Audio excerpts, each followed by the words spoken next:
दोस्तों नमस्कार। Learning by AP sir YouTube channel में आपका स्वागत है। आइए पीएनए के अंतर्गत हम देखते हैं क्या इम्पोर्टेंट हैं आज हमारे लिए न्यूज एनालिसिस। तो पीएनए की फुल फॉर्म हमने आपको बताया था कि पीआईबी न्यूज एनालिसिस होती है, जो आप परिचित हो चुके होंगे। तो इनमें से जो पहली इम्पॉर्टेंट न्यूज है, यहाँ आप हेडिंग देखिए कि increasing temperature and low winter precipitation are causing retreat of glacier in Zanskar valley Ladakh. तो पहला क्वेश्चन प्रीलिम्स के लिए यही बनता है कि जांस्कर घाटी कहाँ स्थित है, तो ये लद्दाख में स्थित है।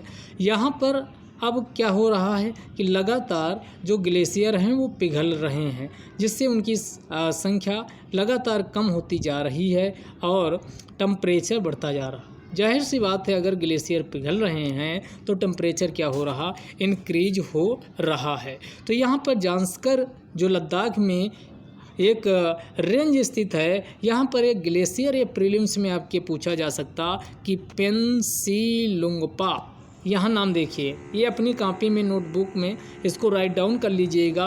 पेंसीलुंगपा पूछ लेगा, पेंसीलुंगपा नामक ग्लेशियर कहाँ स्थित है। तो दोस्तों ध्यान दीजिएगा, यह जांस्कर लद्दाख में स्थित है और यहाँ रिसेंट अभी जो स्टडी हुई है इसमें पाया गया है कि टेम्परेचर बढ़ने की वजह से लगातार ग्लेशियर पिघल रहे हैं और प्रेसिपिटेशन जो वर्षा है वह विंटर्स के दौरान, अर्थात विंटर के दौरान जो वर्षा है वो लगातार क्या है, 2015 से लगातार घटती जा रही है। और यह स्टडी किसके द्वारा की गई है, तो Wadia institute of Himalayan geology, Wadia institute of Himalayan geology के द्वारा ये स्टडी की गई है, जो कि देहरादून में स्थित है। जो Wadia institute of Himalayan geology है, यह एक प्रकार का ऑटोनॉमस इंस्टीट्यूट है जो department of science and technology के अंतर्गत आती है।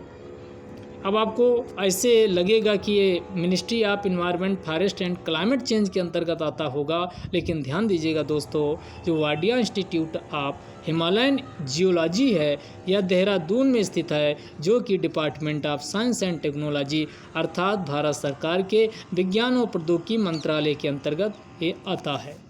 तो उसी के द्वारा स्टडी यहाँ पर की गई है। तो ये आपका इसमें मेंस के पॉइंट ऑफ व्यू से आप एग्जाम्पल यूज कर सकते हो कि जलवायु का परिवर्तन भारत को किस प्रकार प्रभावित कर रहा है। तो इसमें बता सकते हो कि हाल ही में प्रकाशित Wadia institute of Himalayan geology की जो देहरादून में स्थित की रिपोर्ट के अनुसार, हिमालय के जांस्कर जो लद्दाख में स्थित एक प्रकार की रेंज है, वहाँ पर जो पेंसीलुंगपा नामक जो ग्लेशियर है वो बहुत तेज़ी से पिघल रहा है। तो इसका एग्जाम्पल आप दे सकते हो।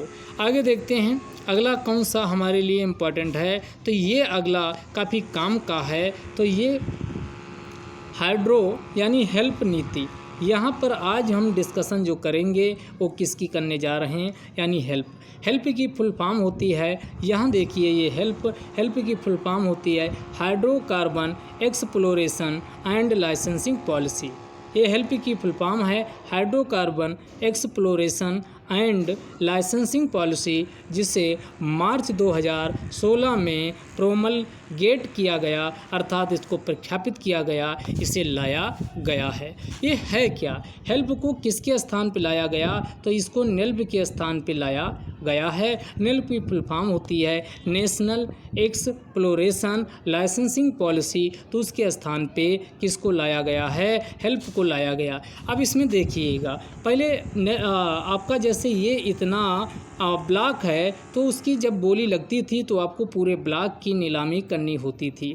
अब अगर एक बार नीलामी हो गई, अगर इसकी नीलामी आपने अगर आयरन माइनिंग के लिए किया है, तो यहाँ बीच में आप इसमें कोल माइनिंग नहीं कर सकते। कुल मिलाकर के जिस स्पेसिफिक पर्पज के लिए आप बिडिंग यानी बोली लगाते थे, केवल उसके लिए ही खनन कर सकते थे। लेकिन जब हेल्प लाया गया तो हेल्प में क्या परिवर्तन किया गया, उसकी हम बात कर लेते हैं। जो हेल्प आई है तो इसमें यहाँ देखिए, ये इसमें प्रमुख है, जिसमें रेवेन्यू शेयरिंग रेजिम को अपनाया गया है और यह ओपन एकरेज लाइसेंसिंग प्रोग्राम है।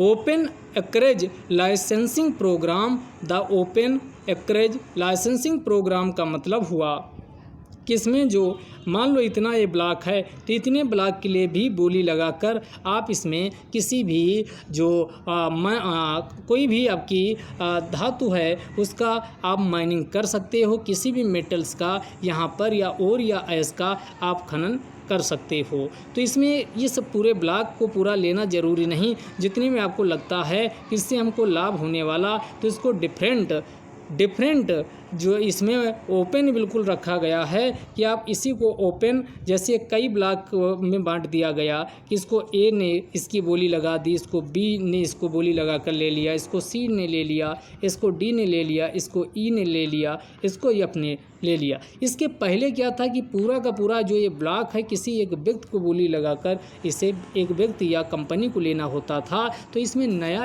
परिवर्तन लाया गया है। तो नया परिवर्तन अब आपको समझ में आ गया होगा कि जो ओपन एकरेज लाइसेंसिंग प्रोग्राम है इसमें देखो ये बिल्कुल आगे लिखा भी है, afforded the potential investor freedom to carve out blocks of their choice through submission of expression of interest.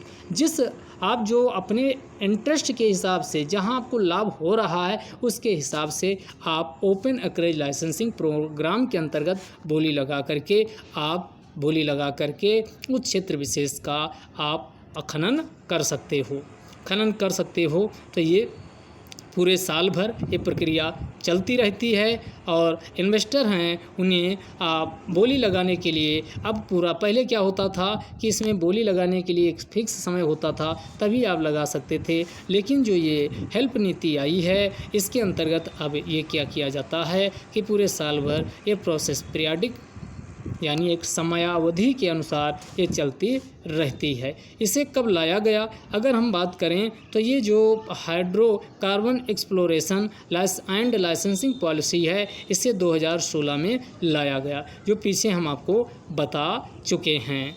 तो आगे हम और चीज़ें जान लेते हैं। तो इसमें जो अन्य कुछ फैक्ट फिगर की अगर बात करें तो इससे भारत सरकार को भी फ़ायदा होगा और साथ ही जो अन्य जो कंपनियां हैं जो बोली लगाएंगी उसको भी आसानी होगी। अगला देखते हैं, अगला इम्पॉर्टेंट हमारे लिए क्या है। तो इसमें एक अभी स्टडी हुई है, उसी स्टडी के बारे में एक कार्यक्रम भी चल रहा है, स्टडी भी हुई है, तो उसी को लेकर के चर्चा इसमें बनी हुई है। तो इसमें सबसे पहले दोस्तों इसमें देखिएगा, अगला हमने कहा है कि स्टडी हुई है।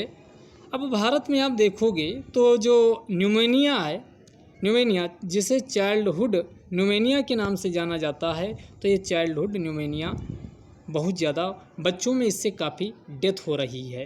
तो इसमें इसी को रिड्यूस करने के लिए जो चाइल्डहुड न्यूमोनिया से जो डेथ होती है उस चाइल्डहुड न्यूमोनिया के कारण होने वाली डेथ को रोकने के लिए एक कार्यक्रम चलाया गया है। उसी 2019 में इसे लॉन्च किया गया। तो यहाँ आपको दिख रहा होगा, इसी को क्या कहा जाता, सांस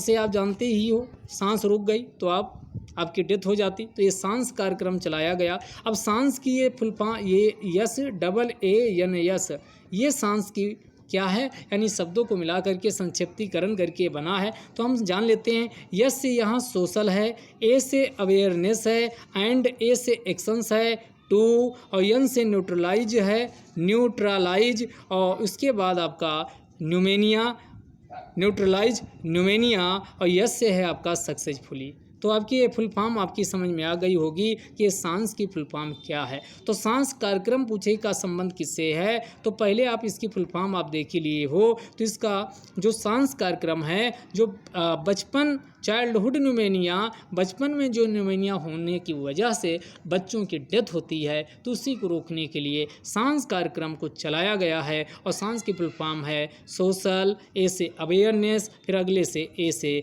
एंड, ए से एक्शंस, टू एन से न्यूट्रलाइज और उसके बाद न्यूमोनिया, उसके बाद यस से सक्सेसफुली। इसे कब लॉन्च किया गया, तो सांस को 2019 में लॉन्च किया गया है। और किस कार्यक्रम के अंतर्गत ये किया गया, तो जो कार्यक्रम है उसका यहाँ प्रोग्राम नाम दिया गया, यानी देखो ये नाम जो है ये कार्यक्रम के इस कार्यक्रम के अंतर्गत शुरू किया गया आर के बाद यम और एन और उसके बाद CH और उसके बाद +A इस कार्यक्रम के अंतर्गत शुरू किया गया है। तो यहाँ समझिए, आर से है रिप्रोडक्टिव, एम से है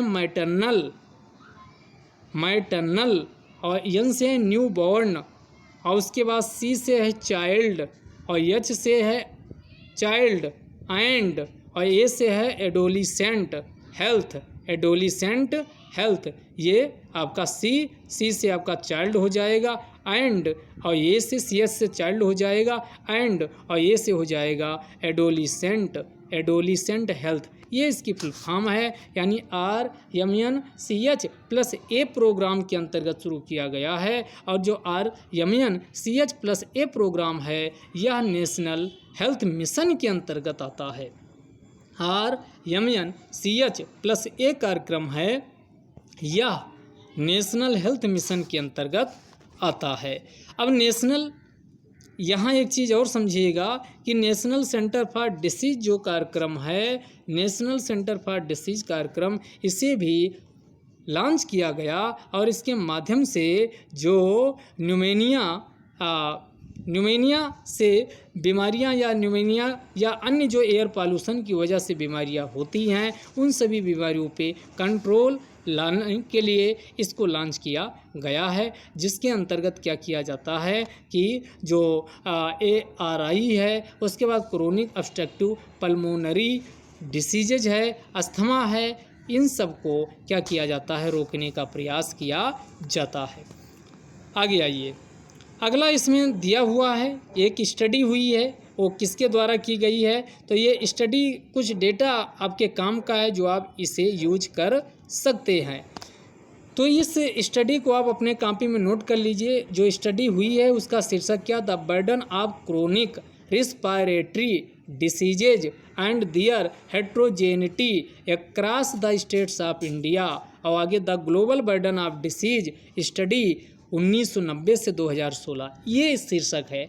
तो आप इसका मेंस में इस्तेमाल कर सकते हैं। The burden of chronic respiratory diseases and their heterogeneity across the state of India, the global burden of disease study 1992-2016। ये किसके द्वारा पब्लिश की गई है, तो ये लांसेट 2018 में लांसेट के द्वारा प्रकाशित की गई है, जो ICMR के द्वारा के अंतर्गत आती है। तो इसमें जो स्टडी है इसमें क्या बताया गया कि जो अस्थमा भारत में अस्थमा पाया जाता है, तो अस्थमा 1990 में ये अस्थमा पर रिपोर्ट इसमें प्रकाशित की गई। उसमें बताया गया कि 1990 में 1 लाख पर 3468 क्या थे, अस्थमा मरीज थे। वो संख्या घट करके 2016 में कितनी हो गई, 3336 हो गई है। यानी पिछले 16 वर्षों में कितने परसेंट का, तो 3.8% का क्या, यानी कमी इसमें देखी गई है। ये बहुत ज़्यादा कमी नहीं है, लेकिन तब भी ये प्रयास किया गया। तो अस्थमा को रोकने के लिए भारत में प्रयास किए जा रहे हैं। तो उसमें कमी 1990 से 2016 के दौरान जो कमी देखी गई वह 3468 थी अस्थमा मरीजों की संख्या, लेकिन वो घट करके 2016 में वो 3336 हो गई है, जो कि 3.8% की कमी को दर्शाती है। तो इस डेटा को आप लिख लीजिए। जब भी भारत में कोई ऐसा क्वेश्चन आता है कि हेल्थ से रिलेटेड, कई बार निबंध में पॉइंट आपको लिखना होता है और कई बार आपके पेपर 3 में भी जो वल्नरेबल ग्रुप्स हैं उससे रिलेटेड कोई डेटा लिखना होता, तो वहाँ पर इसका इस्तेमाल आपका कर सकते हैं। प्रीलिम्स के लिए कुछ फैक्ट फिगर बताते चले। जो हेल्थ स्वास्थ्य है ये स्टेट सब्जेक्ट राष्ट्र सूची का विषय है, लेकिन उसके बावजूद जो department of health and family welfare है, यानी स्वास्थ्य व परिवार कल्याण जो विभाग है, उसके द्वारा टेक्निकल व फाइनेंशियल सपोर्ट प्रदान किया जाता है राज्यों व केंद्र शासित प्रदेशों को। और किस कार्यक्रम के अंतर्गत, तो जो कार्यक्रम चलता है उसी कार्यक्रम का नाम क्या है, तो यहाँ इस कार्यक्रम को आप नोट कर लीजिएगा, national programme for prevention and control of cancer, diabetes, cardiovascular diseases and stroke. ये कार्यक्रम है। इस कार्यक्रम का नाम आप ज्यों कहते हो वैसे लिख लीजिए। तो आप जो अस्थमा रोकने का प्रयास किया जाता है वो इसी कार्यक्रम के अंतर्गत किया जाता है। यानी जो स्वास्थ्य है राज्य सूची का विषय है, लेकिन केंद्र सरकार के द्वारा तकनीकी व वित्तीय रूप से मदद पहुंचाई जाती है। और यह किस कार्यक्रम के अंतर्गत मदद पहुंचाई जाती है? राज्यों व केंद्र शासित प्रदेशों को। तो हमने कहा national programme for prevention and control. आप क्या कैंसर को रोकने के लिए, डायबिटीज़ को रोकने के लिए, कार्डियोवास्कुलर डिसीज़ को रोकने के लिए, कार्डियोवास्कुलर डिसीज़ जो हृदय से संबंधित बीमारियां होती हैं उसको बोलते हैं, एंड स्ट्रोक नामक बीमारी को रोकने के लिए ये कार्यक्रम चल रहा। एक बार फिर से रिपीट करते हैं, जो कार्यक्रम का नाम क्या है? National programme for prevention and control. और क्या प्रिवेंशन और कंट्रोल? तो कैंसर, डायबिटीज़, तीसरा वर्ड कार्डियोवास्कुलर डिसीज और चौथा स्ट्रोक। तो ये कार्यक्रम किसका पार्ट है? तो यहाँ लिखा नेशनल हेल्थ मिशन का एक प्रकार का एक पार्ट, एक भाग है। तो इसी के अंतर्गत भारत सरकार के द्वारा राज्यों को मदद दी जाती है। जो ये प्रोग्राम है ये फोकस किस पे करता है? जो हमने अभी बताया कि national programme for prevention and control of cancer था, और क्या था? कैंसर, डायबिटीज़ था, कार्डियोवास्कुलर डिसीजेस था, और चौथा था स्ट्रोक, जो कि नेशनल हेल्थ मिशन का पार्ट था। और इस कार्यक्रम का जो फोकस एरिया होता है वो किस पे होता है? स्ट्रेंथिंग यानी प्रोत्साहित करना, बढ़ाना, इंफ्रास्ट्रक्चर और संरचना, ह्यूमन रिसोर्स मानव संसाधन विकास, हेल्थ प्रमोशन स्वास्थ्य प्रोत्साहन, अवेयरनेस जनरेशन फॉर प्रिवेंशन और जागरूकता फॉर प्रिवेंशन रोकने के लिए, अर्ली डायग्नोसिस यानी शुरुआती स्तर पर नैदानिक प्रबंधन तथा referral to an appropriate level of health care facility for treatment of the given non communicable diseases. जो अभी आपको बीमारियां बताई है इन्हीं को नॉन कम्युनिकेबल डिसीज़ के नाम से जाना जाता है, जिसमें क्रोनिक ऑब्स्ट्रक्टिव बीमारी भी शामिल होती है। तो ये आपको ध्यान में रखना चाहिए, इसके लिए भारत सरकार प्रयासरत है। अगला जो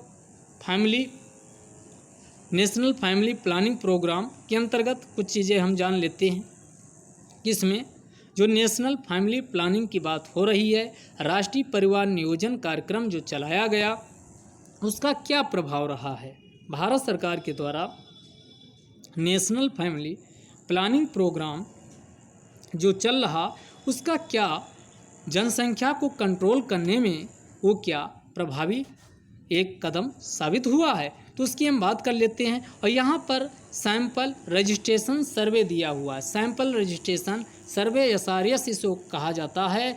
तो ये 2018 में कंडक्ट कराया गया था, SRS। इसका डेटा आप प्रीलिम्स के लिए भी इम्पॉर्टेंट है, मेंस के लिए तो है ही है। यहाँ 2005 से हर चीज़ की तुलना की गई है और उसका ये डेटा हम पीछे भी इस्तेमाल कर चुके हैं पिछले वाले वीडियो में। यहाँ रिवीजन के लिए हमने फिर से ले लिया है। तो इसमें देखिए, एक होता है total fertility rate. Total fertility rate का मतलब हुआ कि वर्तमान समय में जो एक महिला के द्वारा कितने अधिकतम बच्चे पैदा किए जा रहे हैं उसकी पोटेंशियलिटी को ही टोटल फर्टिलिटी रेट के नाम से जाना जाता है। तो 2005 में जो टोटल फर्टिलिटी रेट थी ये 2.9 थी, यानी एक महिला औसत रूप से ये 2 पॉइंट आप कुछ लोग कमेंट मत कीजिएगा कि ये एवरेज निकाला गया, ऑन एवरेज। इसका मतलब एक नहीं कि एक महिला 2 बच्चे और उसके बाद 0.9 बच्चा पैदा किया, ऐसा नहीं है। ये ऑन एवरेज निकाला गया। तो ऑन एवरेज जो आया वो एक महिला 2005 में 2.9 टोटल फर्टिलिटी रेट रखती थी, अर्थात 2.9 बच्चे पैदा करती थी। वहीं 2018 में ये घट के कितनी पहुँच गई है? 2 पहुंच गई है और टारगेट कितना रखना है, 2.1 का रखना है। इस डेटा का आप बारीकी से बार बार इसका रिवीजन करके इस्तेमाल करिए। तो SRS का जो सर्वे है वो 2005 में बताता है कि टोटल फर्टिलिटी रेट 2.9 थी, जो कि 2018 में घट के 2.2 हो गई है, जो किसका नतीजा है, नेशनल फैमिली प्लानिंग का, नेशनल फैमिली प्लानिंग प्रोग्राम का नतीजा है, नेशनल फैमिली प्लानिंग प्रोग्राम का। दूसरा इसी में डेटा दिया गया कि भारत के 36 राज्यों व केंद्र शासित प्रदेशों में जब भारत के 36 राज्यों व केंद्र शासित प्रदेशों में जब सर्वे किया गया तो पाया गया उनमें से जो 28 हैं उनमें जो फर्टिलिटी का लेवल है वो कितना, यानी कि 2.1 जो टारगेट रखा गया था इसके बराबर है या इससे कम है।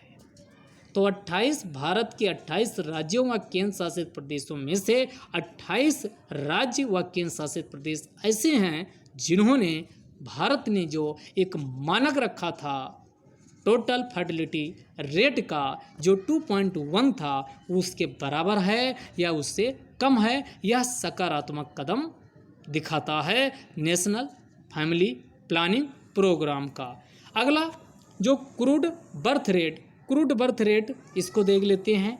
क्रूड बर्थ रेट कितना था और अब 2005 में कितना था और वर्तमान में कितना है, तो क्रूड बर्थ रेट जो था वो कितना था, इसी को अशोधित जन्म दर कहा जाता है। जो अशोधित जन्म दर था वो 23.8 था, 23.8 2005 में था, जबकि 2018 में ये घट करके कितना 20 हो गया है। ये दर्शाता है कि भारत में जो जन्म दर है उसमें कमी दिखाई गई है, कमी पाई गई है। तो एक हमने टोटल फर्टिलिटी रेट बताया, उनमें हमने कहा कि 2.9 2005 में था, लेकिन 2018 में 2.1 हो गया, 2.2 हो गया, 2.2 हो गया, 2.2 हो गया। और हमने दूसरा डेटा बताया कि जो 2018 में जब सर्वे किया गया 36 राज्यों व केंद्र शासित प्रदेशों में, तो उनमें पाया गया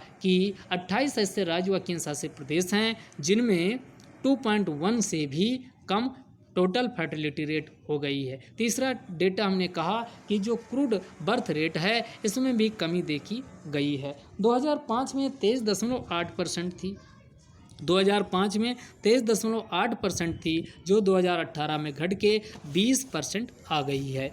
इसके बाद डिकेडल ग्रोथ रेट, इसी को दशकी वृद्धि दर के नाम से जाना जाता है। तो जो दशकी समृद्धि दर रही है वो कितनी रही, तो 1910 सालों का लिया गया, तो 1990 से 2000 और उसके बाद 2001 से 2011 के बीच लिया गया। और इसमें जो देखा गया वो कितना रहा है, 21.54 ये 2005 का था। कौन, डिकेटल ग्रोथ रेट, ये घट करके 2001 से 2011 के बीच 17.64 हो गया है, ये भी घटा है। 10 की वृद्धि दर में भी कमी आई है, जो नेशनल फैमिली प्लानिंग प्रोग्राम का नतीजा है। तो ये अगर 10 की वृद्धि दर 1990 से 2000 व 2001 से 2011 के बीच सर्वे किया गया तो ये पाया गया 21.54% से घट करके 17.64% हो गया है।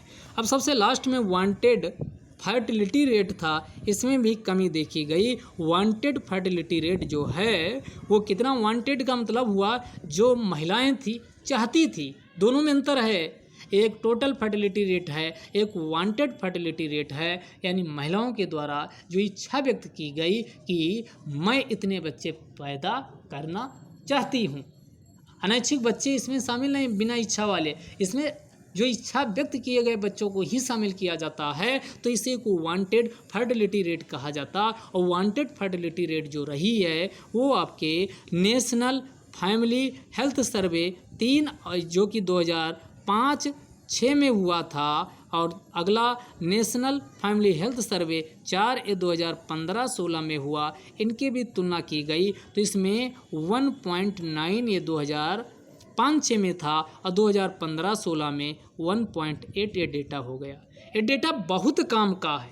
आपको लगेगा कि आप बोर हो रहे हैं, लेकिन बोर नहीं होना, आराम से इसको वीडियो को सुनिए, कॉपी में राइट डाउन करिए। अगर आप मेंस में अच्छा नंबर लाना चाहते हैं, हमसे कई बच्चे, कई भाई, कई दोस्त पूछते हैं कि बताइए आपके अच्छे नंबर जीएस में कैसे आते हैं। थर्ड पेपर में हमारे 115 नंबर थे इकोनॉमिक्स और साइंस टेक वाले। उसका रीज़न यही है कि हर बात को मैं डेटा व फैक्ट के साथ साबित करता हूँ। केवल अब्स्ट्रैक्ट आंसर नहीं लिखता हूँ, अमूर्त उत्तर नहीं लिखता हूँ। अगर अमूर्त उत्तर आप लिखोगे, बिना फैक्ट फिगर की बात करोगे, तो एग्जामिनर आपको नंबर नहीं देगा। तो इस पे काम करना होगा, फैक्ट फिगर को दिमाग में रखना होगा। नेशनल फैमिली हेल्थ सर्वे 3 हुआ, नेशनल फैमिली हेल्थ सर्वे 4 के साथ आप ये सारी चीज़ें, वांटेड फर्टिलिटी रेट हो, जितना डेटा बताएं, इसके साथ बात करोगे और एक आंसर केवल पॉइंट लिख दिया गया, कोई एग्जाम्पल कोई ये नहीं दिया गया, तो आप सोचिए अगर आप कॉपी चेक कर रहे होते तो क्या नंबर देते? तो नहीं देते। अपने आप को उसमें रख के देखिए, अपने आप आपको पता चल जाएगा। तो ये फैमिली प्लानिंग एक टारगेट फ्री प्रोग्राम है।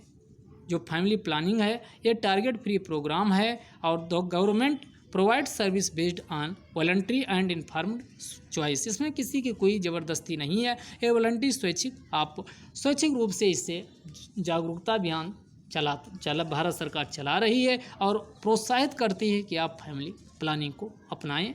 हम दो और हमारे दो की नीति का पालन करें, इससे आपका परिवार सुखी व समृद्ध होगा। तो ये था आपका। अगला देखिए, जो फैमिली प्लानिंग के लिए भारत सरकार के द्वारा कई प्रयास किए गए हैं, उन्हीं में से कुछ प्रयासों को यहाँ हम डिस्कस कर लेते हैं। कौन कौन से प्रयास भारत सरकार के द्वारा फैमिली प्लानिंग को रोकने के लिए किया गया है। तो यहाँ देखिए, नंबर 1 पे आ जाइए। सबसे पहला जो कार्यक्रम शुरू किया गया, ये मिशन परिवार विकास।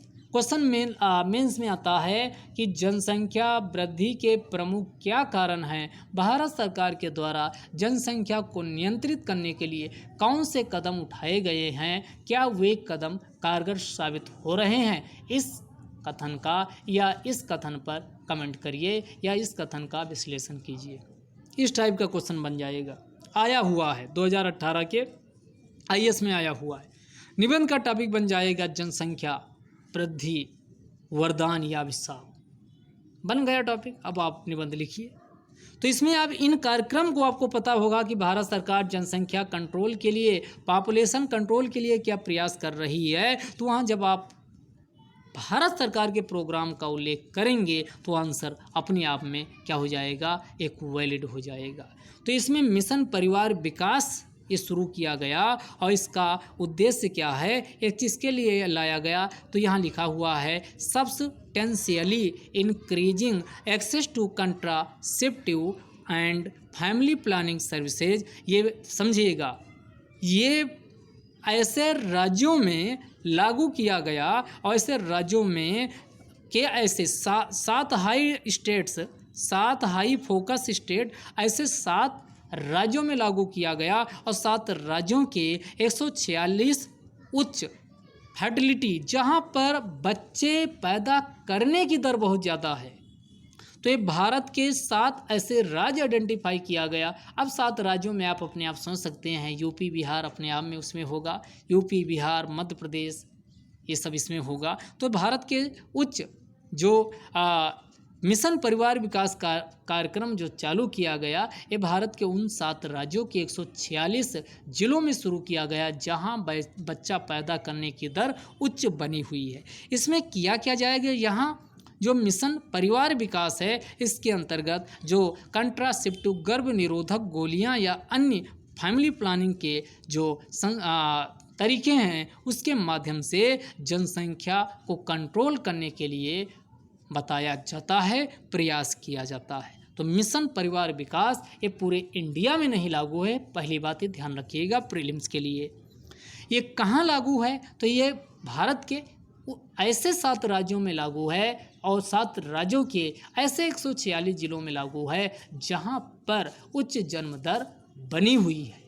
तो ये पहला कार्यक्रम हो गया मिशन परिवार विकास। दूसरा जो है, इसी को किस नाम से जानते हैं, इसी को एक्सपेंडेड कंट्रासेप्टिव चॉइसेज के नाम से जाना जाता है, एक्सपेंडेड कंट्रासेप्टिव चॉइसेज के नाम से जाना जाता। The current contraceptive basket has been expanded with inclusion of new contraceptive, namely, अब इसका नाम दिया गया इंजेक्टेबल कंट्रासेप्टिव अंतरा प्रोग्राम। समझिएगा, अभी तक जो गर्भ निरोधक साधन थे, उपकरण थे, वो सीमित थे, लेकिन उसका विस्तार किया गया कि गर्भ निरोधक जो चॉइसेज हैं उसको और ज़्यादा फैलाया जाए और इसमें जो कंट्रासेप्टिव बास्केट थी, जो हमारे पास उपकरण साधन थे, उनमें नए नए कंट्रासेप्टिव और साधन को शामिल किया गया। उन्हीं में से एक इंजेक्टेबल कंट्रासेप्टिव, इसमें इंजेक्टेबल का मतलब इंजेक्शन जैसा आपको लग रहा है, तो इसमें इंजेक्शन दिया जाता है कंट्रासेप्टिव, जिसका जो कौन सा कार्यक्रम, अंतरा कार्यक्रम के अंतर्गत आपको क्या किया जाता है, इंजेक्शन लगाया जाता है। और अंतरा एक इंजेक्शन आपको लगा दिया गया तो एक समय उसमें होता है कि उतने समय तक आप में रिप्रोडक्शन यानी नहीं हो सकता, तो उसी को अंतरा नाम दिया गया। तो इससे इंजेक्टेबल कंट्रासेप्टिव यानी बगैर आपको दवा बहुत ज़्यादा खाने की आवश्यकता नहीं होती, आप जाते हैं सीधे आपको एक इंजेक्शन लगा दिया जाता अंतरा प्रोग्राम के अंतर्गत, और उससे क्या होता है कि आप जो महिला होती है उसमें गर्भ रुकने के चांसेस ना के बराबर हो जाते हैं। और दूसरा जो कार्यक्रम चल रहा है छाया, तो एक ये अंतरा है और दूसरा जो कार्यक्रम है उसी को छाया कहा जाता। तो सेंट क्रोमैन इसी को कहा जाता, सेंट क्रोमैन कहा जाए या छाया। तो ये दो नए इसमें अंतरा व छाया जरूर मेंस में आप इस्तेमाल करिए कि क्या क्या इसमें कार्यक्रम जनसंख्या कंट्रोल के लिए किया जा रहा है। तो अंतरा व छाया कार्यक्रम दो चल रहे हैं। अगला देखिए, अगला तीसरा यहाँ कार्यक्रम पे विचार करिए, तीसरा कार्यक्रम कौन सा है उसकी बात कर लेते हैं। तो तीसरा है post partum intra यूटेरिन contraceptive device. Post partum intra यूटेरिन, uterus में क्या किया जाता है, एक कंट्रासेप्टिव डिवाइस को इंड्यूस करा दिया जाता है, उसमें इंट्रोड्यूस करवा दिया जाता है। तो इससे क्या होता कि इसमें जो ये पोस्ट डिलीवरी जैसे होती है, डिलीवरी होने के बाद इसको post partum intra यूटेरिन contraceptive device को क्या किया जाता है, लगा दिया जाता। तो इससे फिर से जो गर्भ धारण करने की क्षमता है वो मार्ग रुक जाता, और इससे क्या होता है कि जो स्पर्म है वो आपका नहीं पहुंच पाता। तो ये दूसरा कार्यक्रम ये चलाया जा रहा है, जिसे क्या नाम दिया जाता, post partum intra यूटेरिन contraceptive device कहा जाता है। तो ये दूसरा हो गया। अब तीसरा है, ये तीसरा था। तो पहला हमने मिशन विकास परिवार के अंतर्गत देखा था, तो ये मिशन परिवार विकास था, ये पहला कार्यक्रम जनसंख्या कंट्रोल के लिए। दूसरा था अंतरा व छाया, तो इसको हमने अंतरा व छाया को समझा। और तीसरा जो था इसी को क्या नाम हमने बताया, post partum intra यूटेरिन contraceptive device, ये तीसरा था। और चौथा क्या है, तो रीडिजाइंड कंट्रासेप्टिव पैकेजिंग। इसके अंतर्गत क्या किया जाता है कि रीडिजाइंड कंट्रासेप्टिव पैकेजिंग के अंतर्गत क्या किया जाता है, तो इसमें packaging for condoms OCP and ECP has now been improved and redesigned so as to augment the demand for these commodity। तो इसमें इन चीज़ों का इस्तेमाल बहुत ज़्यादा किया जाता है। तो ये रीडिजाइंड कंट्रासेप्टिव पैकेजिंग के अंतर्गत। पांचवा और क्या किया जाता है जनसंख्या कंट्रोल को रोकने के लिए, फैमिली प्लानिंग मीडिया कैंपेन, यानी मीडिया के माध्यम से जन जागरूकता अभियान चलाए जाते हैं। और इसके अंतर्गत जो गर्भ निरोधक साधन है उसको बिना हिचक के, बिना संकोच के उसके इस्तेमाल को प्रोत्साहित करने के लिए लोगों में जन जागरूकता अभियान मीडिया के माध्यम से चलाने का प्रयास किया जाता है, जिसमें पुरुषों के द्वारा कंडोम का इस्तेमाल किया जाए और महिलाओं के द्वारा जो गर्भ निरोधक जो दवाएं हैं या अंतरा व छाया जो अभी आपको बताए उसका इस्तेमाल किया जाए। अगर उसका इस्तेमाल नहीं कर सकती हैं तो एक तीसरा जो परमानेंट यानी अस्थाई उपचार है उसी को किस नाम से जानते हैं? इसी को PPIUCD इसी को पोस्टपार्टम इंट्रायूटेरिन कंट्रासेप्टिव डिवाइस लगा दी जाती है। तो इससे भी क्या होता, यानी जल्दी जल्दी गर्भधारण की जो समस्या है वो समाप्त हो जाती है। तो ये आपका ये 5 इसमें हो गए। और छठा जो प्रयास किया जाता है वो कौन सा है? World population day. इसमें फोर्टनाइट पखवाड़ा मनाया गया और ये जो मनाया गया ये 11 जुलाई से लेकर के 24 जुलाई। 11 जुलाई क्यों? क्योंकि 11 जुलाई को वर्ल्ड पॉपुलेशन डे मनाया जाता है। ये 15 दिन तक कार्यक्रम चला और इसी को 11 जुलाई से 24 जुलाई के बीच ये मनाया गया और इसका नाम दिया गया world population day and fortnight. इसमें भी फैमिली प्लानिंग परिवार नियोजन के प्रयासों को पूरे भारत में प्रोत्साहित करने के लिए अभियान चलाए गए। इसके बाद अब अगला जो कार्यक्रम 7वें नंबर पे यहाँ दिया हुआ है उसको देख लीजिए, भारत सरकार और क्या कर रही है। तो बेसेक्टोमी फोर्टनाइट। बेसेक्टोमी फोर्टनाइट का मतलब हुआ 2 चीज़ें होती है। एक होती है ट्यूबेक्टोमी। जब महिलाओं के द्वारा नसबंदी करवाई जाती है तो उसको ट्यूबेक्टोमी बोलते हैं, लेकिन जब पुरुषों के द्वारा नसबंदी की जाती है तो उसी को बेसेक्टोमी के नाम से जाना जाता है। तो बेसेक्टोमी फोर्टनाइट का मतलब 15 दिन का एक समय रखा गया और इसमें पुरुषों के द्वारा जो पुरुष नसबंदी कराना चाहते हैं या इसको मीडिया के माध्यम से प्रचार प्रसार चलाया गया कि इससे आपको स्वास्थ्य जैसी अन्य कोई समस्या नहीं उत्पन्न होगी तो आप आराम से नसबंदी करा सकते हैं। तो उसी को सुनिश्चित करने के लिए बेसेक्टोमी फोर्टनाइट का भी आयोजन किया गया है। ये 7 अभी हो गए, अभी समाप्त नहीं हुए। अन्य 8वें का टारगेट पे आते हैं। ये और क्या कर रही है? तो 8 नंबर पे आइए, 8 नंबर पे आइए। हाँ, ये 8 नंबर यहाँ देखिए, 8 नंबर पे और क्या किया गया? तो 8 number scheme for home delivery of contraceptive. चूँकि भारत की जनसंख्या का 2/3 हिस्सा गाँवों में रहता है और ग्रामीण क्षेत्र में आज भी आप देखोगे तो वहाँ पर बहुत ज़्यादा एक दूसरे से लोग संकोच करते हैं बताने से, हिचकिटाहट उनमें होती है। संकोचपन के कारण वो क्या करते हैं? कंट्रासेप्टिव जो गर्भ निरोधक उपकरण है उनका इस्तेमाल नहीं करते हैं। तो इसके लिए एक होम डिलीवरी आपको दुकान पे जा करके आपको जो गर्भ निरोधक साधन है उसको वहाँ पर मांगने की ज़रूरत ही नहीं है, बल्कि आशाओं को जो आशा होती हैं उनको क्या किया गया? इसके लिए लगाया गया कि वो डोर स्टेप आपके दरवाजे पर जाएं और लाभार्थियों को जो इससे लाभ ले रहे हैं उनको पुरुषों को कंडोम दिया जाए और महिलाओं को अंतरा व छाया जैसे इंजेक्शन लगाए जाएं। तो इससे भारत में जनसंख्या नियोजन को क्या होगा? यानी प्रोत्साहन मिलेगा, क्योंकि दुकान पे जा करके कोई भी पुरुष क्या करता है? वो गर्भ निरोधक जो कंडोम है उसका इस्तेमाल करने से बचता है। संकोचपन व सामाजिक ऐसी प्रथा बना दी गई है कि वहाँ का कोई अगल बगल का देख लेगा तो क्या सोचेगा। तो उसमें सामाजिक रूढ़िबद्धता की वजह से या सामाजिक संकोच की वजह से भी इसका रीजन है। तो इस समस्या का समाधान scheme for home delivery of contraceptive के माध्यम से और आशाओं के माध्यम से ये प्रयास आगे किया जा रहा है। अगला क्या किया जा रहा? फैमिली प्लानिंग, ये लास्ट है। तो इन इतने पॉइंट को अगर आप जनसंख्या कंट्रोल में लिख के आते हैं तो आंसर आपका बहुत बेहतर हो जाएगा। तो अगला जो कार्यक्रम है उसका नाम है family planning logistics management information system.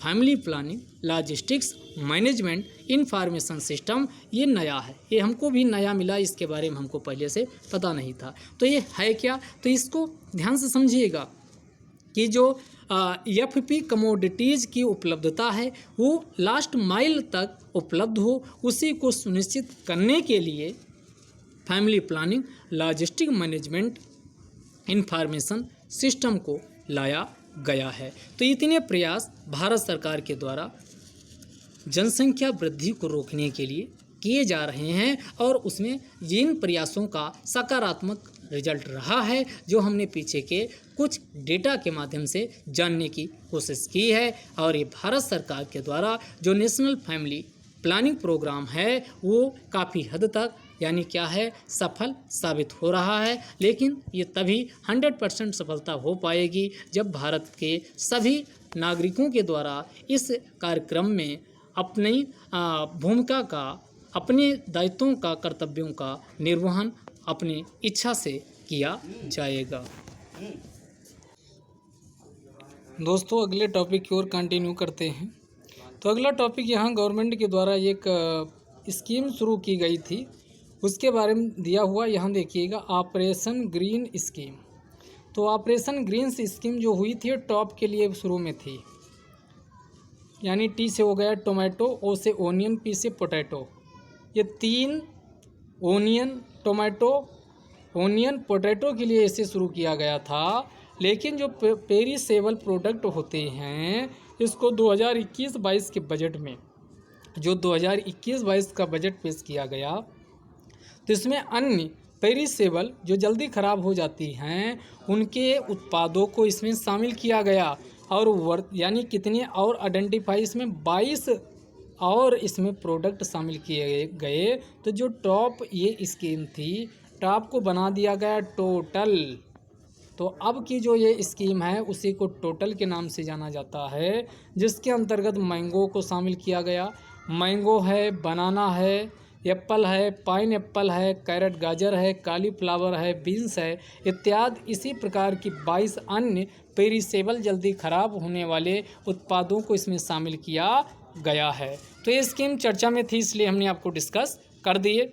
अगला इसमें ministry of food processing industry, इसी को माफपी के नाम से जाना जाता है। तो माफपी के द्वारा कुछ अन्य सेंट्रल सेक्टर अम्ब्रेला स्कीम चलाई गई हैं, तो आपके एग्जाम के लिए इम्पोर्टेंट हैं। तो खाद्य प्रसंस्करण उद्योग मंत्रालय, खाद्य प्रसंस्करण उद्योग मंत्रालय के द्वारा एक central sector scheme, umbrella scheme चलाई जा रही है। सेंट्रल सेक्टर अम्ब्रेला स्कीम, उसी का नाम है प्रधानमंत्री किसान संपदा योजना। तो पहला क्वेश्चन यही बनता है कि प्रधानमंत्री किसान संपदा योजना ये शुरू कब से हुई? तो इसे शुरू किया गया है दोस्तों 2016-17 से। प्रधानमंत्री किसान संपदा योजना को 2016-17 से शुरू किया गया है। इसमें ध्यान किस पे दिया जाएगा? तो overall growth and development of food processing sector, जो खाद्य प्रसंस्करण क्षेत्रक है उसके ओवरऑल सम्यक ग्रोथ, समृद्धि व विकास को इसमें शामिल किया गया है। अब इसका ओवरऑल ग्रोथ व डेवलपमेंट में कौन कौन फूड प्रोसेसिंग सेक्टर हैं, जिसमें सीरियल्स, मोटे अनाज, ऑयल सीड्स यानी तेल वाले उत्पाद, वेजिटेबल्स सब्जियां, फ्रूट्स, फल इत्यादि पर आधारित जो प्रोसेसिंग इंडस्ट्री हैं उनको इसके अंतर्गत शामिल किया गया है। इसमें किया क्या जाता है? तो इसमें क्रेडिट लिंक्ड फाइनेंशियल असिस्टेंट यानी कैपिटल सब्सिडी प्रदान की जाती है। सरकार के द्वारा इसमें क्या की जाती, यानी सब्सिडी, कैपिटल सब्सिडी प्रदान की जाती है। और भारत में फूड प्रोसेसिंग यूनिट कितने अब तक हैं? तो यहाँ एक डेटा दिया गया, इसका मेंस में इस्तेमाल कर लीजिएगा। 292 फूड प्रोसेसिंग यूनिट को अब तक अप्रूव किया जा चुका है इस स्कीम के अंतर्गत स्थापित किया जा चुका है। अगला यहाँ फूड प्रोसेसिंग इंडस्ट्री के द्वारा एक अन्य यहाँ पर स्कीम की चर्चा की गई है, तो उसकी हम चर्चा कर लेते हैं। तो ministry of food processing industry ने एक मेगा फूड पार्क स्कीम को लॉन्च किया। तो आपको लगेगा ये जल्द लॉन्च की गई होगी। अगर दोस्तों ऐसा आप सोच रहे हैं तो गलती कर रहे हैं। इसे 2008 में शुरू किया गया था मेगा फूड पार्क स्कीम।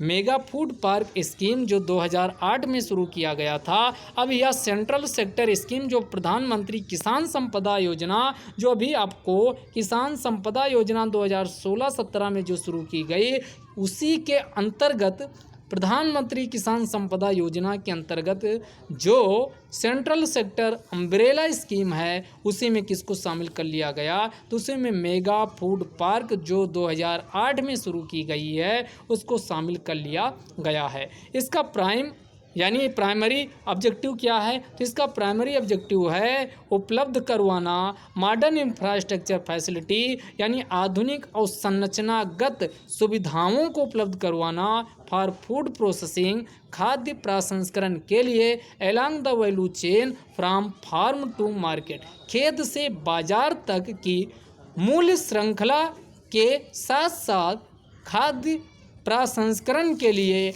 आधुनिक और संरचनागत सुविधाओं को उपलब्ध करवाना, ये प्राथमिक उद्देश्य है किसका, मेगा फूड पार्क का। तो अब तक भारत में जो मिनिस्ट्री के द्वारा 38 मेगा फूड पार्क के अप्रूवल इन प्रिंसिपल सिद्धांत में दिया जा चुका है। तो कितने 38 अप्रूवल फाइनली दिए जा चुके हैं। अगला इसमें डिस्कस करते हैं कि आखिरकार जो मेगा फूड पार्क है इससे क्या क्या फ़ायदा होगा। तो यहाँ पर each approved mega food park involves an average total project, कितनी एक अगर मेगा फूड पार्क लगाया जाता है तो कितना खर्चा आता है, तो 110.92 करोड़ रुपये का खर्चा आता है। कितना दोस्तों, एक बार फिर से ध्यान दीजिएगा, 110.92 करोड़ रुपये का एक मेगा फूड पार्क लगाने का कास्ट आता है। और अगर मेगा फूड पार्क में सब फॉरेन इन्वेस्टमेंट अगर पूछा जाए कितना इसमें आता है, अगर मेगा फूड पार्क को अप्रूवल दे दिया जाता है तो इसमें टोटल कास्ट जिसमें फॉरेन इन्वेस्टमेंट के रूप में जो प्राप्त होता है वो कितना है, तो एक मेगा फूड पार्क में 5,000, इसमें कितना 55 कितना ये आपका हो जाएगा 5,54,988, 5,54,988 एक मेगा फूड पार्क पर, यानी ये US डॉलर है। कितना ये 5,54,988 एक मेगा फूड पार्क पर फॉरेन इन्वेस्टमेंट यानी विदेशी निवेश के रूप में जो इन्वेस्टमेंट प्राप्त होता है। तो ये था मेगा फूड पार्क। अब यहाँ एक दूसरा इश्यूज की ओर चलते हैं जो PIB में चर्चा में बना हुआ है। तो ये चर्चा में क्या बना हुआ था, डिजिटल इंडिया। और डिजिटल इंडिया अभियान को 2015 में शुरू किया गया था, जिसका उद्देश्य था डिजिटल समावेशन व सामाजिक सशक्तिकरण को सुनिश्चित करना। तो ये डिजिटल इंडिया के माध्यम से आगे आप देखोगे Aadhaar card, DBT, direct benefit transfer इत्यादि को एक दूसरे से यानी क्या कर दिया गया, कनेक्ट कर दिया गया है। और भारत में डिजिटल इंडिया का ही कमाल है कि बहुत सारे जो भ्रष्टाचार होते हैं, कई सिस्टम ऑनलाइन होने की वजह से उस पर अंकुश लगा है। आगे देखिए, यहाँ पर ये आपका प्रीलिम्स के पॉइंट ऑफ व्यू से इम्पॉर्टेंट है। ये पूछ सकता है कि ऑपरेशन वर्षा 21 किसके द्वारा लॉन्च किया गया, तो ये लॉन्च किया गया इंडियन आर्मी के द्वारा। इंडियन आर्मी के द्वारा मध्य प्रदेश के भिंड, मुरैना जैसे क्षेत्रों में फ्लड से निपटने के लिए भारतीय आर्मी के द्वारा ऑपरेशन वर्षा 21 को चलाया गया। क्योंकि PIB में था तो हमने इसको डिस्कशन में शामिल कर लिया ताकि कोई भी क्वेश्चन आपसे छूटने ना पाए। आगे कंटिन्यू करते हैं, अगला देखते हैं कि और आपके एग्ज़ाम के लिए क्या इम्पोर्टेंट है। तो यहाँ कुछ स्कीम मिनिस्ट्री ऑफ जो स्कीम है माइक्रो स्मॉल मीडियम इंटरप्राइज, यानी इसी को SME के नाम से जाना जाता, ministry of small medium enterprise, ऐसे ministry of small medium enterprise के नाम से जाना जाता है। तो उसके माइक्रो स्मॉल मीडियम इंटरप्राइज, एक बार फिर से बोलते हैं दोस्तों, MSME यानी माइक्रो स्मॉल मीडियम इंटरप्राइज सूक्ष्म लघु मध्यम उद्यम मंत्रालय के द्वारा बहुत सारी स्कीम चल रही हैं। इनमें पीछे ये डिस्कस कर चुके, केवल यहाँ पर आपको एक बार रिवीजन करवाते हैं। तो इसके बारे में जब भी आ जाए तो एक स्कीम आपको पीछे डिस्कस किए थे, इंस्पायर, अगर आप पीछे के वीडियो देखे हो। तो इंस्पायर की फुल फॉर्म क्या है, तो ए से हो गया a scheme for promotion of innovation, rural industry and entrepreneurship. ये क्या, इससे नए रोजगार जॉब्स नए सृजित होंगे और एंटरप्रेन्योरशिप को प्रोत्साहन मिलेगा। और उसके बाद जो ज़मीनी स्तर पे आर्थिक गतिविधियां को बढ़ावा मिलेगा, जिससे आर्थिक विकास सुनिश्चित हो सकेगा। इसके अलावा इनोवेटिव बिजनेस सॉल्यूशन को भी प्रमोट किया जा सकेगा। और किस क्षेत्र में, एमएसएमई सेक्टर में प्रतिस्पर्धा को भी मजबूत किया जा सकेगा। तो इत्यादि को सुनिश्चित करने के लिए इंस्पायर नामक स्कीम को लॉन्च किया गया। और दूसरी स्कीम यहाँ आगे चर्चा करते हैं। दूसरी जो स्कीम है उसी का नाम है micro and small enterprise cluster development programme. तो इसमें इसको क्या बोलते हैं, माइक्रो स्मॉल एंटरप्राइज और उसके बाद सीडीपी की फुल फॉर्म है क्लस्टर डेवलपमेंट प्रोग्राम। इसके अंतर्गत जो एमएसएमई की ग्रोथ है वह उसकी वहनीयता है उसको सपोर्ट करने के लिए और एमएसएमई के बिल्डिंग कैपेसिटी को सुनिश्चित करने के लिए एमएसई यानी micro and small enterprise cluster development programme को शुरू किया गया है। इस स्कीम के अंतर्गत इंफ्रास्ट्रक्चर को क्या किया जाता है, क्रिएट किया जाता है। तो इसमें लिखा भी है creating upgrading infrastructure facility in the new and existing industrial areas clusters of MSEs and setting up of common facility centre. तो इन सब को सुनिश्चित करने के लिए। और तीसरी स्कीम जो चल रही है, एक एस्पायर हो गई, दूसरा MSE CDP cluster development programme हो गया, और तीसरी स्कीम जो एमएसबी को बूस्ट करने के लिए चल रही है, ये मोस्ट इम्पॉर्टेंट है, ये आपको पता होना चाहिए, स्फूर्ति। कौन सी स्कीम है दोस्तों, स्फूर्ति। स्फूर्ति की फुल फॉर्म क्या है, स्कीम ऑफ एफ से fund for regeneration of T से आपका हो जाएगा ट्रेडिशनल, और आई से आपका हो जाएगा टी से ट्रेडिशनल, और उसके बाद स्फूर्ति आई से आपका हो जाएगा इंडस्ट्री। अर्थात स्फूर्ति ये किसके लिए है,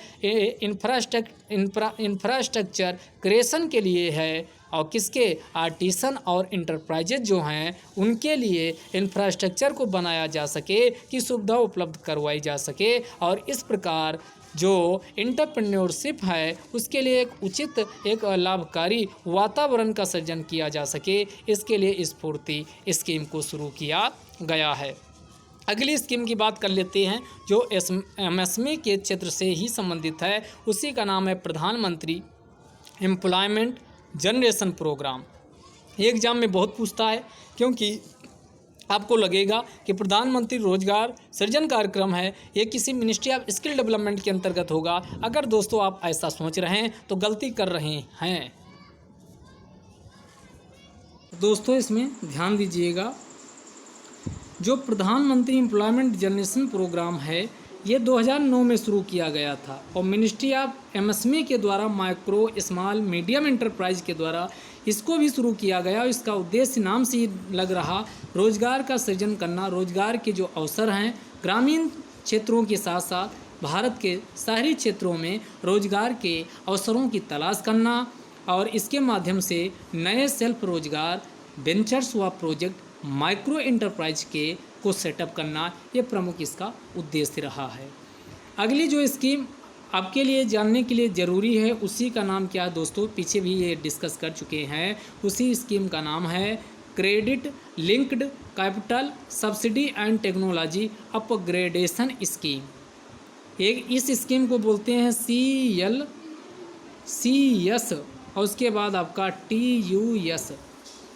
इस स्कीम को ये बोलते हैं CL, उसके बाद CS TUS, credit linked capital subsidy. यहाँ तक क्लियर हो गया होगा, क्रेडिट लिंक्ड कैपिटल सब्सिडी, और उसके बाद एंड टेक्नोलॉजी अपग्रेडेशन स्कीम।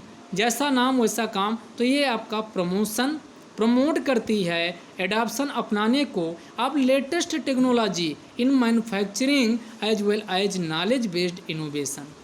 जो नवाचार पर आधारित ज्ञान के रूप के साथ साथ जो मैन्युफैक्चरिंग है उसमें जो लेटेस्ट टेक्नोलॉजी है उसको बिना किसी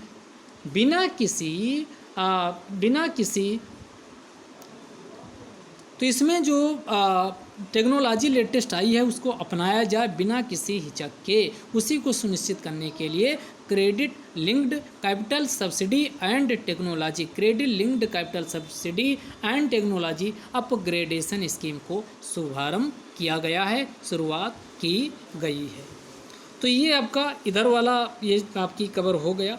यहाँ पर जो एग्रीकल्चर मंत्रालय के द्वारा बहुत सारे कार्यक्रम, डेवलपमेंटल कार्यक्रम चल रहे हैं, स्कीम चल रही हैं, रिफॉर्म चल रहे हैं, पॉलिसी चल रही हैं। इनका उद्देश्य क्या, किसी भी तरीके से किसानों की आय को दुगना करना। तो उसी में कुछ स्कीम यहाँ पर दी गई हैं जिससे कि किसानों की आय को दुगना किया जा सके। इसमें एक माइक्रो इरिगेशन फंड है, तो इसका आप उल्लेख करिए। माइक्रो इरिगेशन फंड है, तो माइक्रो इरिगेशन फंड जब भी मेंस का आंसर लिख रहे हो तो वहाँ पर इन सब का उल्लेख जरूर कीजिएगा।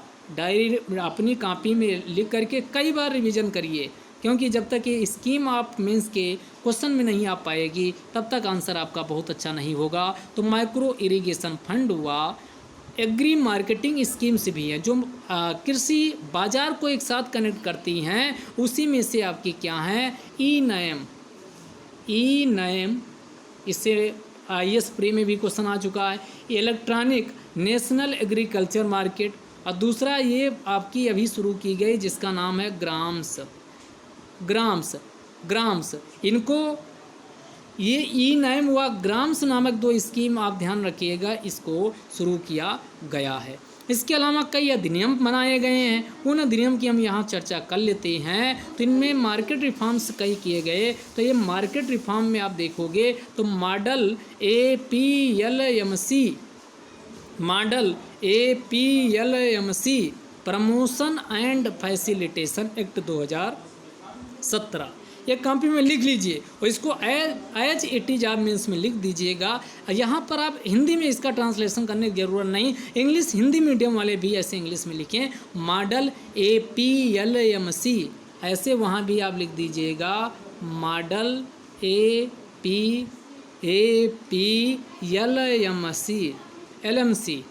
APLMC और ब्रैकेट में इसका पूरा नाम क्या, promotion and facilitation act, promotion and facilitation act, यानी P लिख दिए, प्रमोशन एंड फैसिलिटेशन एक्ट, और ये कब का है, 2017 का।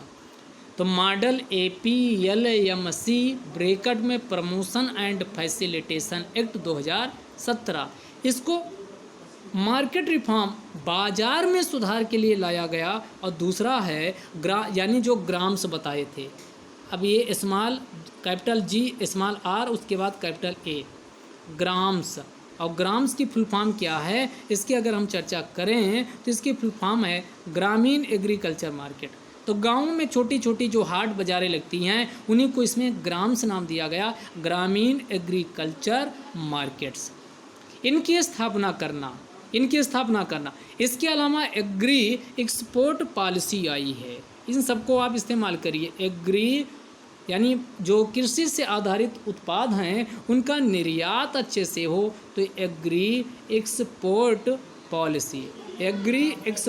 पॉलिसी ये कब आई है, ये 2018 में आई है। तो हमने एक आपको क्या बताया, model APLMC promotion and facilitation act 2017। दूसरा हमने क्या बताया कि 2018 में क्या किया गया, एग्री एक्सपोर्ट पॉलिसी आई, और इसके अलावा ग्रामीण एग्रीकल्चर मार्केट यानी ग्राम्स की स्थापना पर बल दिया गया। और आगे बढ़ते हैं, और इसके अलावा the farmers produce trade and commerce promotion and facilitation act 2020, जो 3 अधिनियम अभी लाए गए जिसको लेकर के किसानों के द्वारा एक आंदोलन चलाया गया, वो 3 अधिनियम थे। उनमें में से एक अधिनियम क्या था, the farmers produce trade and commerce promotion and facilitation act 2020, एक अधिनियम ये था।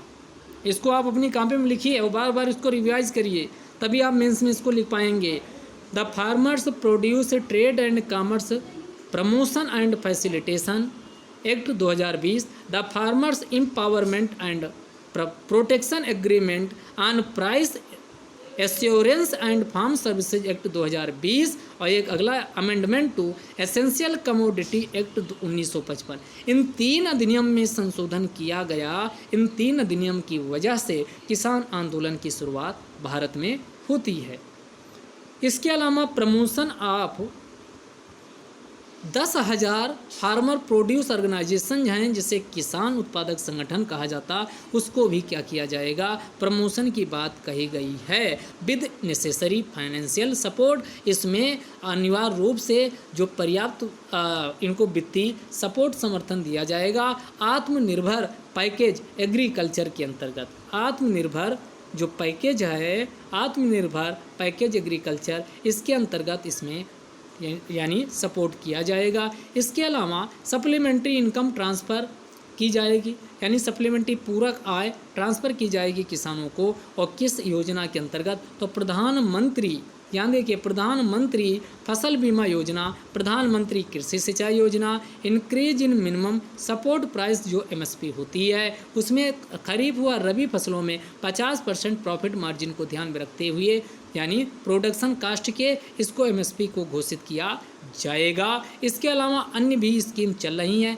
हर मेड पर पेड़, हर मेड पर पेड़, इसको भी लगाने के लिए प्रयास किया जाएगा। तो हर मेयर, गांव में जो मेयर होती है, हर मेयर पर क्या लगाया जाए, पेड़। ये भी स्कीम भारत सरकार के द्वारा चलाई जा रही है। इसके बाद बी कीपिंग, बी कीपिंग का मतलब हुआ जो मधुमक्खी होती, मधुमक्खी पालन को प्रोत्साहित करना। राष्ट्रीय गोकुल मिशन, राष्ट्रीय गोकुल का मतलब दुधारू पशुओं, जो गाय होती हैं वो दुधारू पशुओं को क्या करना, इसमें उनकी नस्लों में सुधार करना। राष्ट्रीय गोकुल मिशन के अंतर्गत ये प्रयास किया जा रहा है। इसके अलावा ब्याज माफ़ी स्कीम चल रही है, इंटरेस्ट सबवेंशन स्कीम चल रही है, केसीसी किसान क्रेडिट कार्ड को भी का विस्तार किया गया। और यह अब कहाँ, डेयरी व फिशरी यानी मछली पालन किसानों और डेयरी के जो डेयरी में लगे संलग्न व्यक्ति हैं उन तक केसीसी के अंतर्गत अब क्रेडिट उपलब्ध करवाया जाएगा, जो अभी तक एग्रीकल्चरल क्रॉप्स यानी कृषि जन्य फसल तक ही इसका क्षेत्र या विस्तार था। अब ये आपका इतनी स्कीम डिस्कस कर दिए हैं, जहाँ जिस चीज़ की ज़रूरत हो उसको आप इस्तेमाल कर लीजिएगा। आगे कंटिन्यू करते हैं, अगली देखते हैं क्या चर्चा में बना हुआ है। तो अगली स्कीम की हम बात कर लेते हैं। यहाँ पर अगला है फार्मिंग एसेट्स, किसानों की परिसंपत्ति क्या होती है। तो किसानों की परिसंपत्ति का सृजन करने के लिए क्या किया गया, एग्रीकल्चर इंफ्रास्ट्रक्चर फंड नामक स्कीम को लॉन्च किया गया। एग्रीकल्चर इंफ्रास्ट्रक्चर फंड नामक स्कीम को लॉन्च किया गया। उद्देश्य क्या है, तो इसमें जो मीडियम से लेकर के मध्यम से लेकर के दीर्घावधि वाले डेप्ट जो कर्ज हैं उनकी फाइनेंसिंग फैसिलिटी को उपलब्ध करवाना ताकि किसान भाई पोस्ट हार्वेस्ट मैनेजमेंट कर सकें, इंफ्रास्ट्रक्चर व कम्युनिटी फार्मिंग एसेट का सृजन कर सकें। इसी को सुनिश्चित करने के लिए कौन सी, तो एग्रीकल्चर इंफ्रास्ट्रक्चर फंड स्कीम को शुरू किया गया है। तो इसके अंतर्गत जो फाइनेंशियल असिस्टेंस दिया जाता है, और ये फाइनेंशियल असिस्टेंस जो होता है कर्ज यानी ब्याज माफ़ी के रूप में भी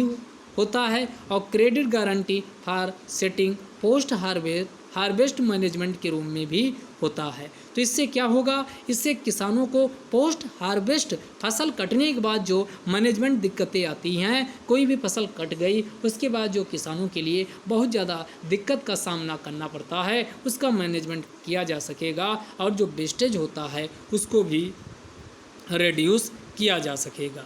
तो इसमें कम्युनिटी फार्मिंग एसेट प्रोजेक्ट के लिए कौन सी स्कीम है जो इसमें कम्युनिटी फार्मिंग एसेट्स के लिए एलिजिबल हैं, तो ऑर्गेनिक इनपुट्स प्रोडक्शन, ये आपकी है organic inputs production, bio stimulant production units, infrastructure for smart and precision agriculture, ये सब पॉइंट लिख लीजिएगा। Projects identified for providing supply chain infrastructure for clusters of crops including export clusters. इसके अलावा projects promoted by central, state, local government of their agencies under PPP for building community farming assets of post harvest management project। इसको point wise आप इसमें लिख लीजिएगा।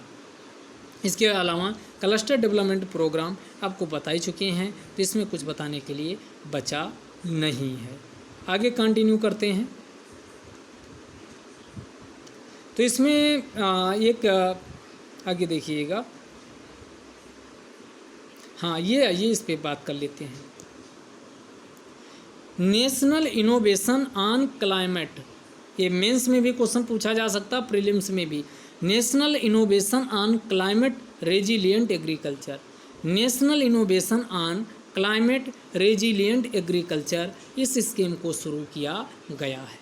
तो ये किसके द्वारा शुरू किया गया? ICAR, यानी इसकी फुल फॉर्म है Indian council of agricultural research, जो कि मिनिस्ट्री ऑफ एग्रीकल्चर तथा फार्मर्स वेलफेयर किसान कल्याण मंत्रालय के अंतर्गत आता है। उसी के अंतर्गत इस स्कीम को शुरू किया गया है। इसको शॉर्टकट में निक्रा के नाम से जाना जाता है। निक्रा, निक्रा की फुल फॉर्म क्या है भैया? National innovation in climate resilient agriculture, और ये national innovation in climate resilient agriculture ये कब शुरू हुई? इसे 2011 में शुरू किया गया है। इसका उद्देश्य क्या है भैया? तो इसका उद्देश्य है स्ट्रेटजिक रिसर्च को बढ़ावा देना। किस मामले में? Adaptation and mitigation, demonstration of technology on farmers field and creating awareness among farmers and other stakeholders to minimize the climate change impacts on agriculture। सीधी सा इसका मतलब आपको समझाएं तो ऐसी प्रौद्योगिकी अपनाना जो जलवायु परिवर्तन हुआ है उसका कृषि पर प्रभाव को कम से कम करने के लिए किसानों व अन्य जो हितधारक हैं उनमें जागरूकता जगाने के लिए तथा प्रौद्योगिकियों का परीक्षण करने के लिए जो भी फंड इत्यादि की ज़रूरत होगी या रिसर्च की ज़रूरत होगी उस रिसर्च को इसमें प्रमोट किया जाएगा। बस शर्त है कि उससे जो ऐसी टेक्नोलॉजी से जलवायु परिवर्तन का प्रभाव जो कृषि पर हो रहा उससे निपटा जा सके और जलवायु परिवर्तन के प्रभाव कृषि पर हो रहा उसका क्या किया जा सके, मिटिगेशन किया जा सके। तो ऐसी टेक्नोलॉजी को इसमें प्रमोट करने की बात कही गई है। इसके जो एरिया आइडेंटिफाई वाले जो मेन थ्रस्ट एरिया हैं उसमें क्या क्या शामिल किया गया? तो पहला पॉइंट इसमें लिखा है कि identifying most vulnerable district regions, जो सबसे ज़्यादा सुभेद्य जिले व क्षेत्र हैं उसको इसमें आइडेंटिफाई किया जाएगा।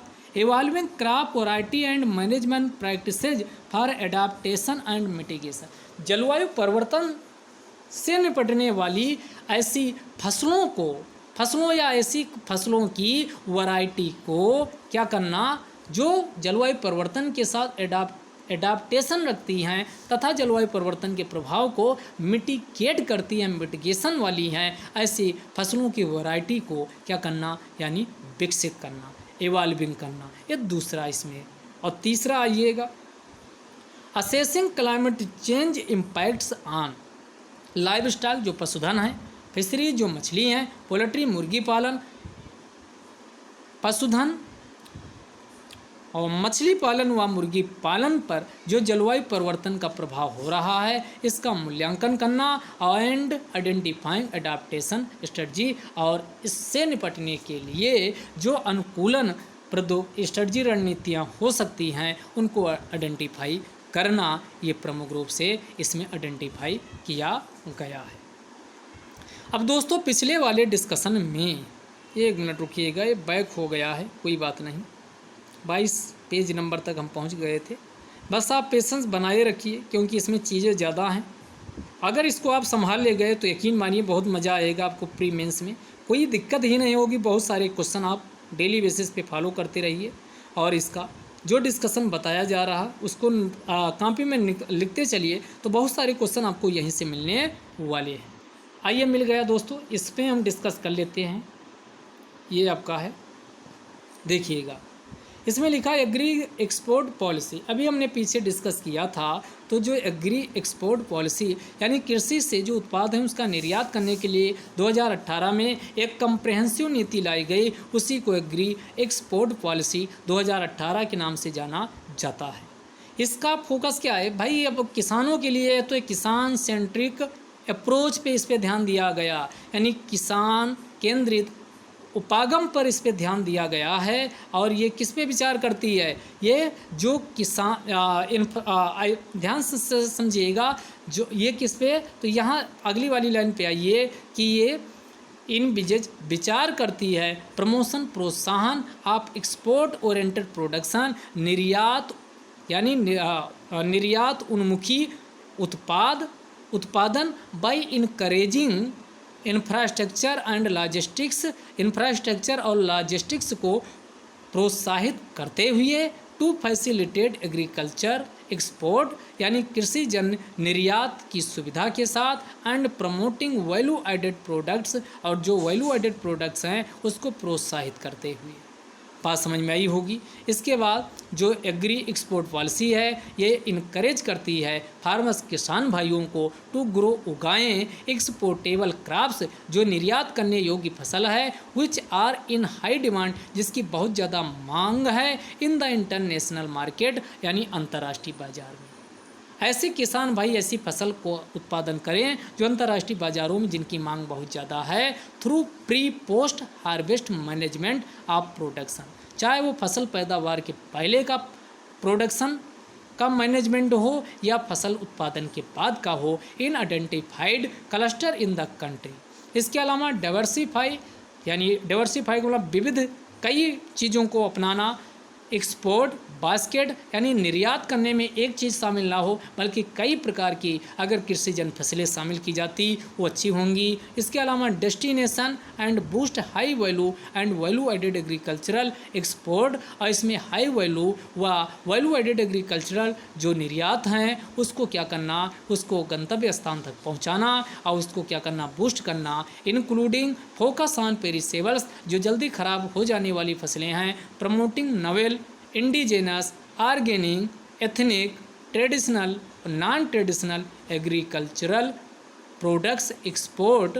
यहाँ आप इन लाइन को देखिए किस पे फोकस किया जाएगा, तो ये जो नई हो, इंडिजेनस जो भारत में बनी हो, स्वदेशी हो, ऑर्गेनिक जैविक हो, एथनिक यहाँ की जनजातियों से संबंधित हो, ट्रेडिशनल परंपरागत हो, and non traditional agree product export, और गैर परंपरागत जो कृषि उत्पाद निर्यात हैं वो क्या करेगा, यानी ये शामिल किए गए। इससे क्या होगा, किसान भाई सक्षम हो सकेंगे to get benefit of export opportunity in overseas market, जो विदेशी बाज़ारों में अपने एक्सपोर्ट को भेज करके अपने उत्पादों को निर्यात करके लाभ लेने में सक्षम किसान भाई हो सकेंगे। तो इसी की दिशा में भारत सरकार के द्वारा एक सेंट्रली स्पॉन्सर्ड स्कीम भी चलाई गई। इसी का नाम है मिध, इसको हम बोलते हैं मिध। अभी आपको क्यों बोलते हैं वो समझ में आ जाएगा। तो मिध का मतलब mission for integrated development of horticulture.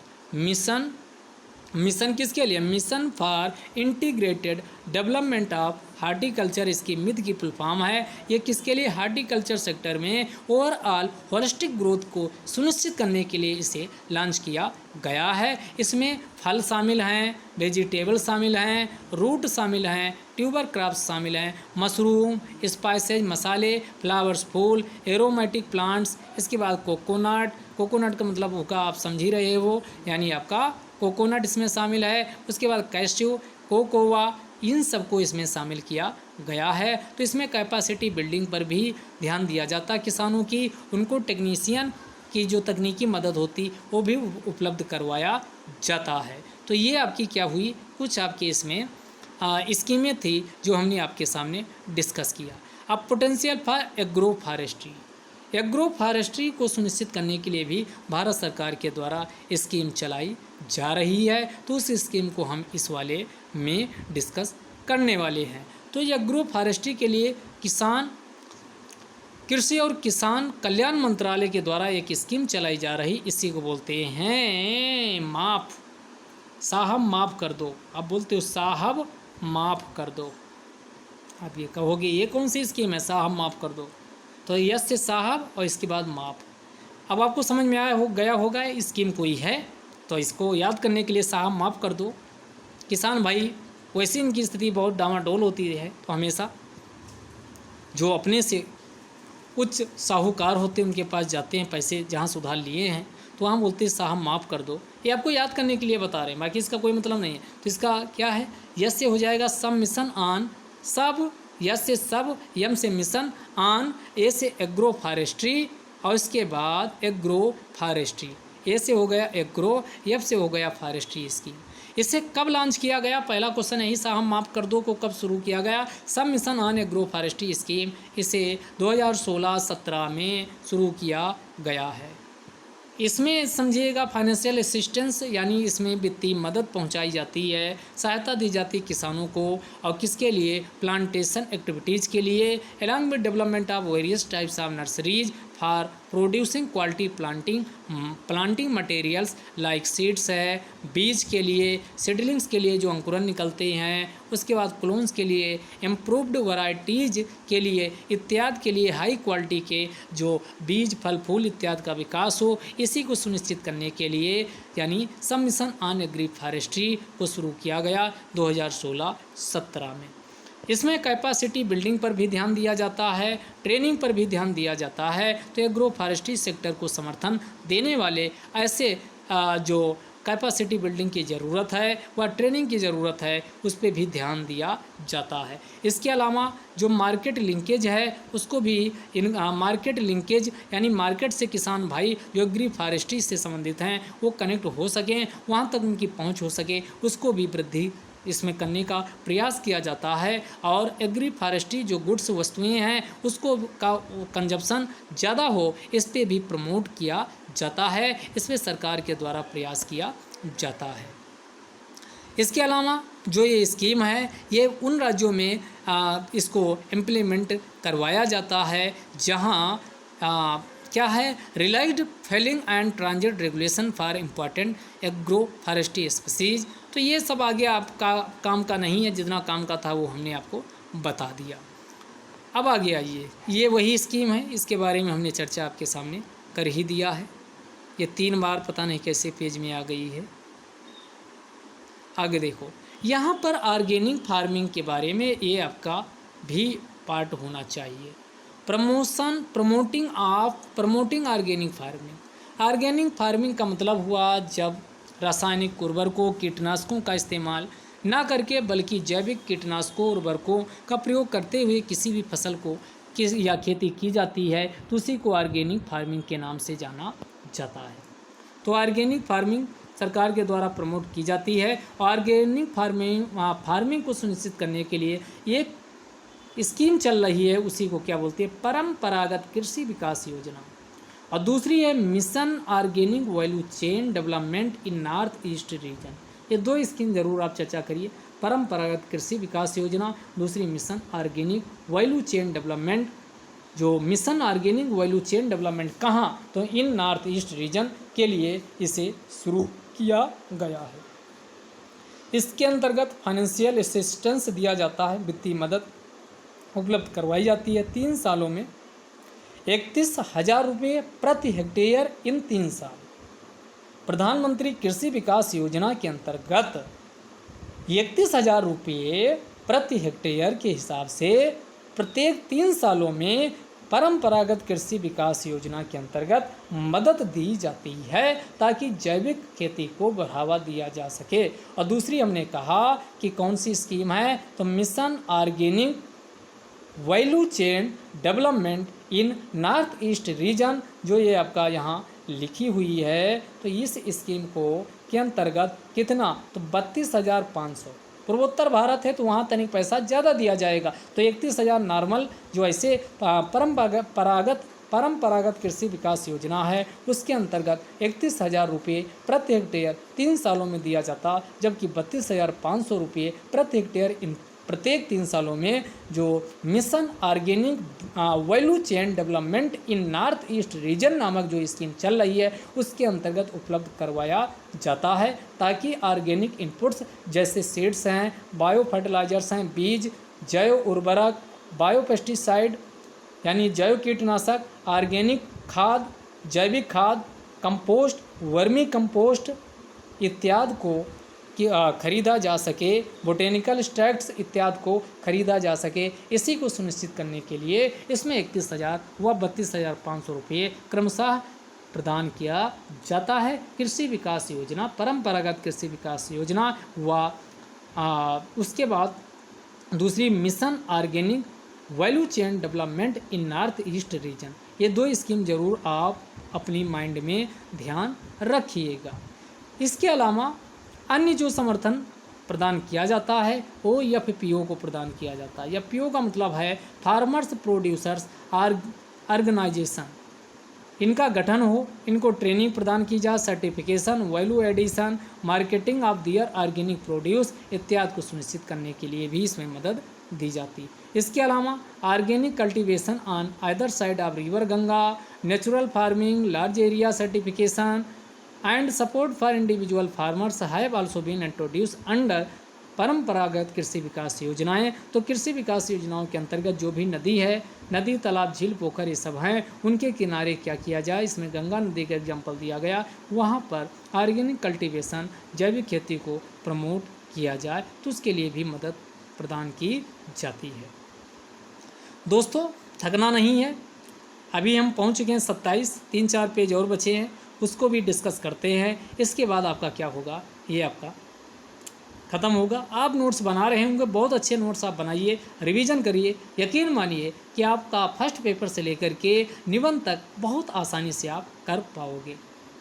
अब आइए, अब इसमें कुछ पार्ट आपको हो सकता कि अच्छे ना लगें, समझ में कम आए, तो उसको दोबारा वीडियो सुनिए, समझने की कोशिश करिए।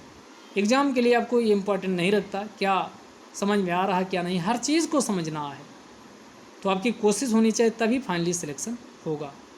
अब यहाँ पर एक स्कीम और ये चर्चा की गई है, उसकी बात कर लेते हैं। सब मिशन ऑन एग्रीकल्चर एक्सटेंशन, इसको को क्या कहते हैं, SMA में, साहब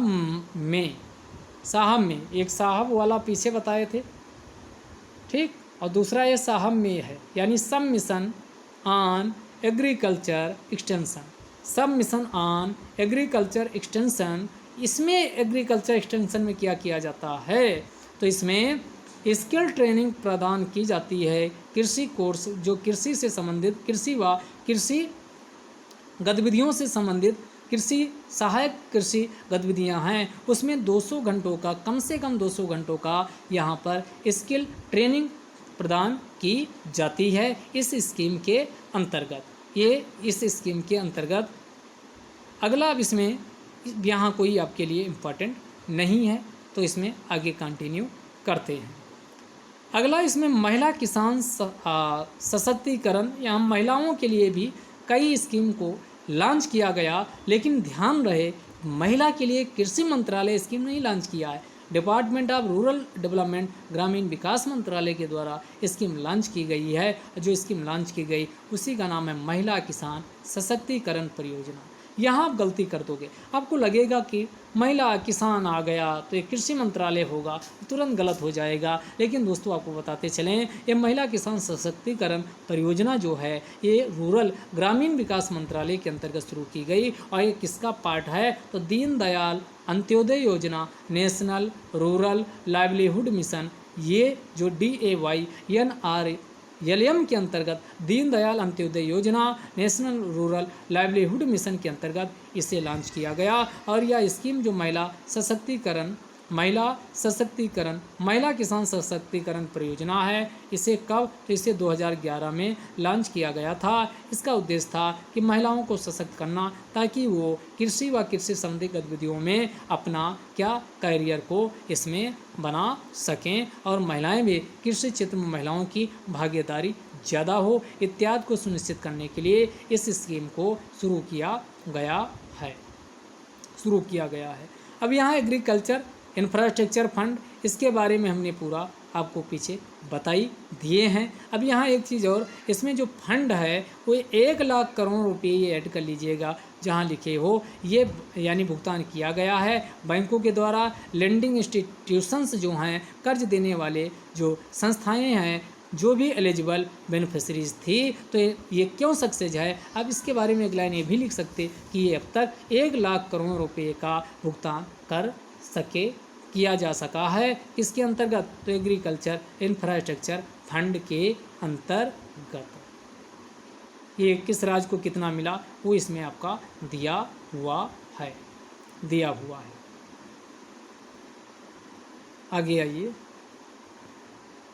इसमें अभी 75 वर्ष पूरे हुए, तो उसी पे दिया हुआ है कि इसमें 75 वर्ष आज़ादी के पूरे होने को उपलक्ष्य में कौन सा उत्सव मनाया जा रहा। आज़ादी का अमृत महोत्सव। ये आज़ादी का अमृत महोत्सव ये मनाया गया। तो पूछ लेगा कि आज़ादी का अमृत महोत्सव किस लिए मनाया गया, तो स्वतंत्रता के 75 वर्ष पूरे हो चुके हैं, तो इसी की यादगार में। और 2047 में हम 100 साल पूरे कर रहे होंगे।